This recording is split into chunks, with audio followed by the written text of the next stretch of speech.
Hey guys, so I don't know if you can see her or not, probably not, but she's right here in my arms. And she's kind of sort of in and out of sleep.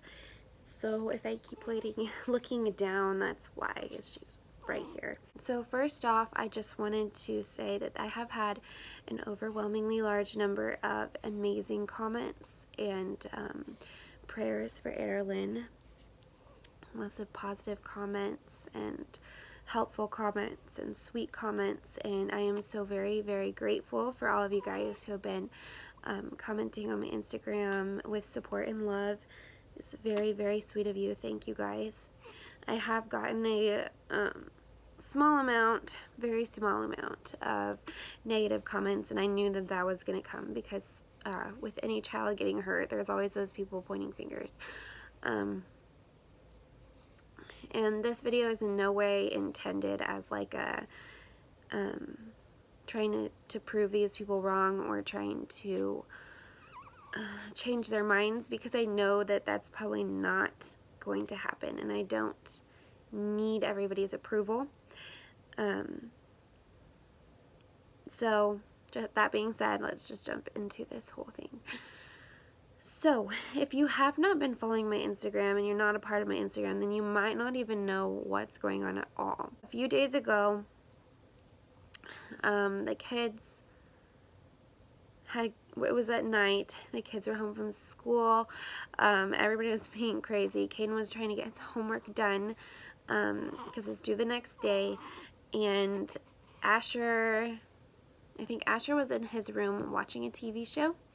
And I was getting Emrys dressed in his room because Emrys kept getting on, like climbing up the dining room table, no joke, and trying to pull flowers out of the vase.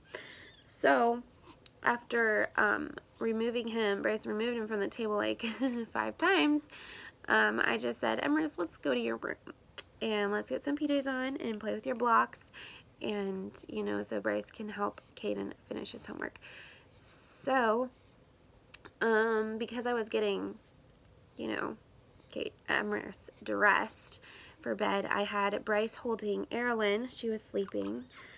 She had just been fed, and so she was tired and sleepy, and I was like, okay, no big deal. So I shut Emrys's door so he wouldn't run away, because I can't chase him very well. And I put his PJs on, and we started playing with some blocks, and all of a sudden I heard Bryce screaming, Rebecca, Rebecca, Rebecca, Rebecca, come here now, come here. And I was like, what the heck is going on? Because you can tell, I could tell the like fear in his voice, and immediately I knew that it was one of the kids. I knew one of the kids had gotten hurt. I like ran faster than I feel like I have run in a long time, out the door, and Bryce was standing in the kitchen holding Aerilyn, and she was silent when I came out, and then all of a sudden like started like screaming, like pain screaming, and I did not know what was going on, and Bryce started like, he was like freaking out, like panicking, like just completely a complete mess. And he's like, I dropped her on the floor, I dropped her on the floor, I dropped her, I don't know what to do, what do? I dropped her on the floor. And I'm just like, you call 911? Like, that was my first response. You call 911, that's all I know what to do. I don't know how to tell if they're okay. Just call 911 now. And so he handed her to me, and immediately my first thought was breastfeed her, because that calms her down. But then I was like, no, because I felt like I remembered somewhere that if there's head trauma, you don't feed them. So I was like, okay. I didn't know how she fell. I didn't know if she fell on her head. I didn't know what had happened still at that point. All I knew was that she was dropped on the floor. So what had happened, from what I heard in the hospital, and when everybody came, there was a whole team of people who came when the ambulance was called, and from what I heard, Bryce had been helping Caden with his homework, and he went into the kitchen to go get a pencil for Caden to do his work, and Aerilyn was still in his arms sleeping, and he had turned around really fast to go bring the pencil back to Caden to do his homework, and he ran into the island on his hip and lost grip of Aerilyn, and she fell into the floor. He tried to catch her. She spun around in the air and landed on her stomach with her face sideways. Accidents can 100% happen.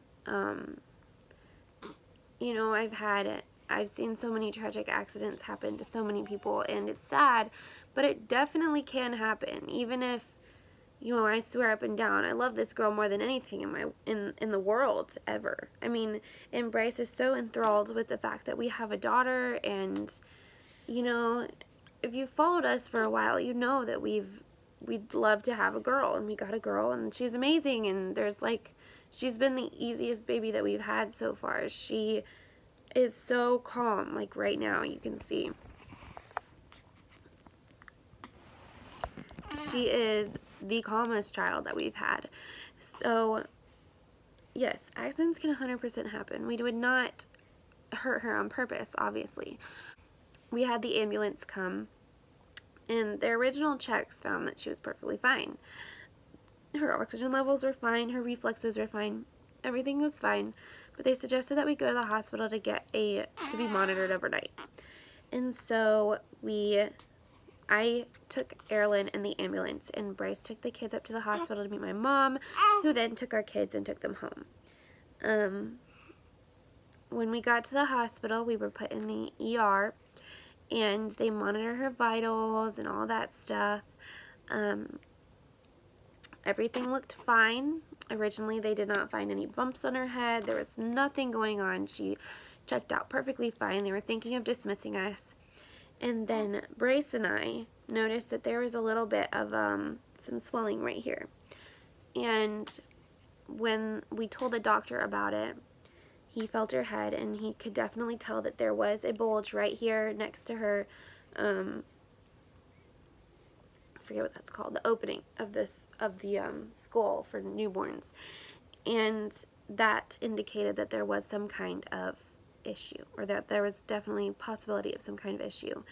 So they sent her first CAT scan immediately, and when we got the results back, it was not what we were expecting at all. She did have a subdural hematoma, which is they said it's a very, very, very small subdural hematoma, and it was right here in the back. So basically what that is, from what I understand, is it's between the brain and the skull. So it's just a small bleed between the brain and the skull. So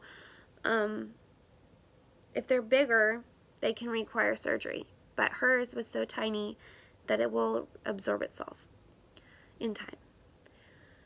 Anyways, so from there, it was automatically placed, we were placed with a trauma team because she had a brain bleed, or a head bleed, head bleed. And whenever you're placed with head trauma, whenever you come in with head trauma like that, you are referred to DCF, which, if you don't know, that's the Department for Children and Families. Basically, you know, it happens to everybody who comes in with head trauma, a child with head trauma that's under 1. So, that's fun, but that means that she had to do twice as many tests as she would have normally. They had to rule out any abuse. So, on top of her CAT scan, she was given an IV in her arm, or her hand. She was given multiple blood draws. She was poked about 9 times. Heel pricks on both of her heels. 3 of her veins in her hand were burst, twice in her arm, and all sorts of stuff. They did. They dilated her eyes and looked in the back of her eyes for bleeding to rule out that we had shaken her, which came back normal, obviously. They had to do an x-ray to prove that we hadn't fractured her bones or broken any bones of hers, to prove that we weren't abusing her, and of course that came back normal. The CAT scan was just to check the bleed. They did another CAT scan to see if it had gotten worse, and it hadn't. It stayed the same, but it did not get smaller. So that's no fun. They had to collect urine to see if she had a blood disorder, and that was what most of the blood work that they took was for as well, was to rule out that she had some kind of blood clotting disorder. And everything came back normal. So everything came back fine. So after that, we talked to DCF, and she was really nice and friendly. And we do have a case, because we have to have a case until 2 weeks from now, I believe. They have to repeat the x-ray just to make sure that if, like at her age, if they had a hairline fracture, you wouldn't be able to pick it up on an x-ray. This is how they explained it to me. And so just to be 100% certain that we're not like throwing her around or anything, they are repeating it in 2 weeks to make sure that they don't see any healing of hairline fractures, which is what they can see, because how they explain it is on the bones where there's a hairline fracture. Even if they can't see that hairline fracture, anyway, sorry. If they can't see that hairline fracture, then they, then 2 weeks from now, if there was one and it's healing, the bone will, I think they use the word calcify. I think the bone will calcify around that hairline fracture, so it will get a little bit bigger around that part. And so that's how they tell if there was any hairline fractures. So just to, you know, dot their I's and cross their T's, I think I said that wrong. They have to do another x-ray on her in 2 weeks, and that will close out the case that we have. They don't suspect any kind of abuse, but they still have to, you know, go through the process like they would with anyone to make sure that she's safe, which, you know, it's good protecting kids. It's tough for the families who, you know that they didn't do anything, but still at the same time, it's definitely good for the kiddos if something were wrong. Yes, it is 100% possible to accidentally drop your child. And as horrible as that sounds, because you'd think, you know, this is the most important thing to me in my life, and it's my job to protect them. Even though that is your first thought, you know, your body just kind of does stuff when that happens. And so, yes, it can 100% happen to anyone. And it's tragic, and it's sad, and it's scary, and it's unbelievable for some people. But yes, it can happen. As a kid, I'm just gonna add this because I know. See, I'm getting crap for this. My mom did it to me. I was put on a dryer when I was adopted. I was adopted at 6 weeks old. I don't know. I think I was 8 weeks when she did it. I was left in a dryer. And I rolled off or something and fell onto a cement floor. So that being said, accidents happen, okay? People do stupid things, and people make mistakes, and people make accidents, and things happen. Life happens, and it's unpredictable, and it's scary, and it sucks.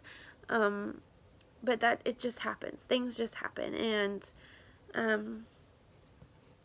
what matters most now is that she's healthy, and she's safe, and she's happy, and she's gonna be okay. She's like in and out of sleep right now. Ugh. Oh, we woke you up. Oh no. I think she has gas. Hey, pretty girls. Hey, pretty girls. Oh my goodness, look at that face. Look at that face.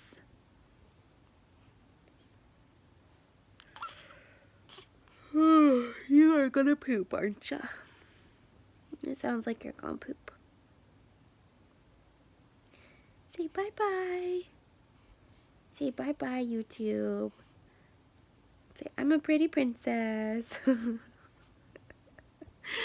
Oh goodness.